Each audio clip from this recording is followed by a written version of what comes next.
beautiful light, holy light. And so when you come to an event like this, you're not just getting information, because who cares about any more information? I mean, information. The world is in a coma because of information. You know, they've slipped into something more comfortable like a coma. But what we need to do is wake up out of that coma and have that time to really be here, because otherwise you are wasting your life here on the planet. Completely wasting it. And when then you're a soul, and I don't care if someone believes in reincarnation or they don't, I will speak about only what I believe and what I've experienced. But you want to come back again and again and again and again, like Groundhog Day? It's up to you. You can be extremely happy no matter what is going on around you, because you won't have any attachment to it, because this sort of love has no attachment. Absolutely no attachment. That's what makes it so intense, because you don't want anything back. It's like a little baby. You're like, well, if you don't gurgle and say I love you back at me, I'm going to throw you out the door and get another one. No, you don't. There's no attachment. No, because you're all highly evolved people. I mean, goodness me, I don't even know what's coming next. Let's see. Surprise me. Here we go. This is nice. I like this. This particular diagram here was originally put together by Dr. Thurman Fleet, because just in case you didn't know, the brain doesn't actually look like that, and neither does the body, sometimes. Okay, so then my wonderful co-author Bob Proctor, who is he's one person, I know, I would never say anything about anyone unless it's good. If I don't say anything, I don't want to say anything.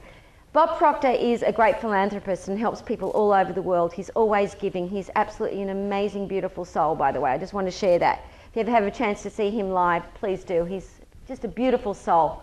So Bob Proctor, anyway. So I love this, what Bob did. And we put this in one of our books, the one over there, Become a Magnet to Money Through the Sea of Unlimited Consciousness, which I'll give away in a minute. But anyway, just think of it here. What do you think A means? I'll give a book away in a minute. What does A mean, bondage? Can anyone answer that? Bondage. No, don't go there. He's like, how did she know? Identification. No, you don't really even have identification. What's bondage? Apathy. Yeah. Yeah, being stuck, but still. Who said apathy? Apathy. Okay, well, apathy, sort of. It's not knowing that you don't know. That's sort of like apathy.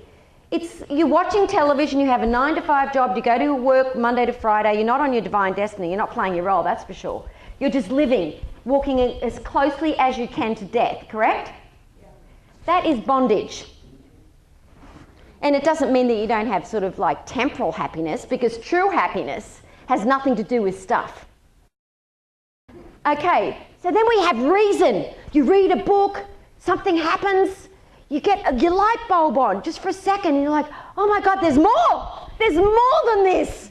This is so exciting, I can do more, I don't care. Colonel Sanders went out when he was 70 bloody something and made a fortune. He got happiness, he did his purpose, his role, whatever it was, I don't know. Oh my God, there's something here, I can do something. You have energy in your body that you never knew you had before. It's like when you're first in love. When you're first in love with someone and you haven't actually, you know, kissed even maybe yet, but you've got that like, whoa, excitement. And the person calls and you've just come home from work, and normally you've got your, you know, your microwave oven ready to, please don't microwave food, but anyway, you've got microwave oven ready and maybe a cold beer or a glass of wine for the ladies, and you're all ready just to sit down and watch a bit of telly, and they call. Hi, Deepak. It's Michelle. I was wondering, would you like to maybe get together and have a coffee tonight? Sure, why not? Okay, sure, right not. Before he was like, you know, or you can ask me. Hi, Michelle. Would you like to get together tonight? Have a drink? Yes, absolutely. You're not too tired, are you? No. I feel fantastic. Where do you want to meet and when? Oh, no. 15 minutes? No, please give me a half an hour. The guys say 5 minutes. The girls, we need a half an hour to put our lipstick on. Where did that energy come from? From love, from excitement, for having something to live for, something new and different. But that's within us. This little finger right here has enough energy to light up the whole of San Diego. So if you're tired and feeling listless, it's because you are not on your you're not in your divine role for sure, and you're not sure what even your divine destiny is yet. But we are going to tell you before Guruji comes what your divine destiny is. Don't worry about that.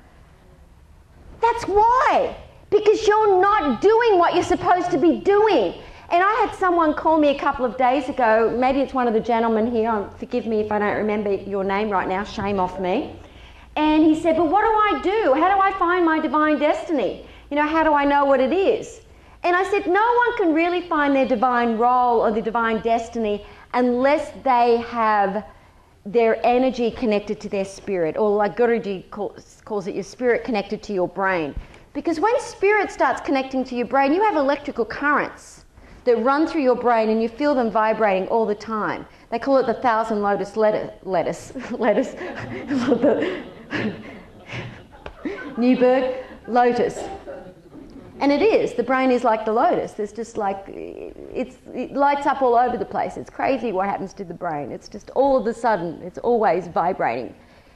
You don't know because they're not connected. They're not plugged in. The creator is still there, but you've got to chip away the ice, basically.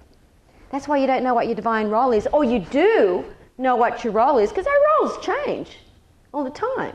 I mean, I was a rock singer. I'm still in the same basket. I'm not a basket case with too many baskets. But I've got a lot of eggs in the same basket now. So it's still singing, but it's doing something different. And for 2 years I stopped doing this because I was going through even more metamorphosis that John definitely and Trevor know about, and Lawrence, where I couldn't even work. Because, you know, you can't, once it tells you, your inner voice tells you, go and do that now, then you do it. Stop, don't do that now. You don't do it. You just hear it clearly.